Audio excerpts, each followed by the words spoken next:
Sir, આપનું હાર્દિક સ્વાગત છે આ પોડકાસ્ટમાં. નમસ્તે. સર, અમને જણાવશો કે આ આઈપીએચડી પ્રોગ્રામ એ રેગ્યુલર પીએચડી પ્રોગ્રામ જેવું જ છે કે કંઈ અલગ છે?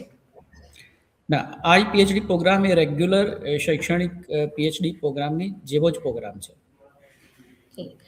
સર, જેવું કે તમે જણાવ્યું કે આ આઈપીએચડી પ્રોગ્રામ એ રેગ્યુલર પીએચડી પ્રોગ્રામ જેવું જ છે, જેમાં ઉમેદવારોને પીએચડી ડિગ્રી પણ આપવામાં આવશે. સર, તમે આગળ અમને એ પણ જણાવશો કે કેવી રીતે આ પ્રોગ્રામ કન્વેન્શનલ પીએચડી પ્રોગ્રામથી અલગ છે? આ પ્રોગ્રામની ખાસ વાત એ છે કે આ પ્રોગ્રામ પાયાના ક્ષેત્રના સંશોધનો આધારિત જે આવિષ્કારો હોય છે, સંશોધનો હોય છે, અને એવા સંશોધનો ખાસ કરીને કે જેને સોસાયટી ઉપર બહુ જ મોટો પ્રભાવ પડી શકે તેમ હોય તેવા સંશોધનોને રિસર્ચ દ્વારા પ્રોડક્ટ ડેવલપમેન્ટ કરીને ઇન્ડસ્ટ્રી સાથે જોડાણ કરી શકે તે આ ખાસ પ્રોગ્રામની વિશેષતા છે. જી સર. સર, આઈપીએચડી પ્રોગ્રામ હેઠળ ઉમેદવારો કયા કયા ક્ષેત્રોમાં પોતાનું સંશોધન કરી શકે છે? આઈપીએચડી પ્રોગ્રામ અંતર્ગત ઉમેદવારો એન્જિનિયરિંગ ક્ષેત્રે,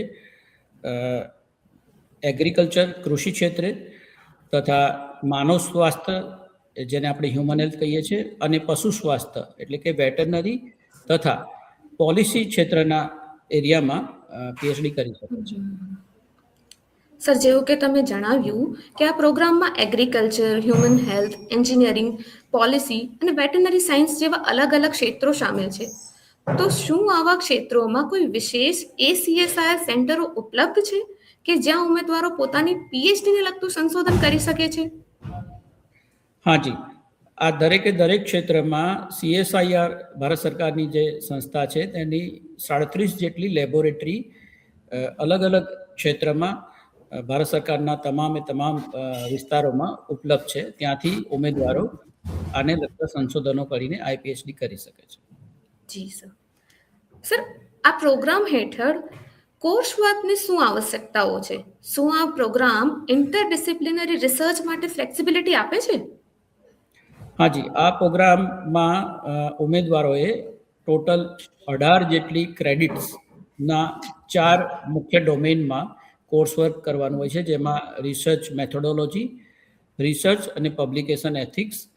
ત્રીજો જે ડોમેન છે એમાં એડવાન્સ કોર્સિસ હોય છે અને લાસ્ટ જે હોય છે એમાં સંશોધન તથા સ્ટાર્ટઅપ દ્વારા ઇન્ડસ્ટ્રી સાથે કોમર્શિયલાઇઝેશન એન્ટરપ્રિન્યોરશિપને લગતા કોર્સ કરવાના હોય છે અને તેમાં 18 જેટલી ક્રેડિટ્સ પૂરી કરવાની હોય છે. અને ફ્લેક્સિબિલિટી છે કે આ પ્રોગ્રામ અંતર્ગત ઉમેદવારોએ આ કોર્સિસ 3 વર્ષમાં કરવાના રહે છે અને આ કોર્સિસ ઓનલાઈન પણ ઉપલબ્ધ છે. જી સર. તો શું આ પીએચડીમાં અરજી કરવા માટે સીએસઆર, નેટ, જેઆરએફ જેવી કોઈ રાષ્ટ્રીય સ્તરની ફેલોશિપની ફરજિયાત છે? ના, રાષ્ટ્રીય સ્તરની ફેલોશિપ ફરજિયાત નથી. ઉમેદવાર પાસે માસ્ટર્સ ડિગ્રી હોવી જરૂરી છે. સર, આ કાર્યક્રમ હેઠળ રિસર્ચ સુપરવાઇઝર કેવી રીતે નક્કી કરવામાં આવશે? શું એ સીએસઆર તરફથી જશે, એનઆઈએફ તરફથી જશે કે પછી બંને સંસ્થાઓમાંથી સંયુક્ત રીતે નક્કી કરવામાં આવશે?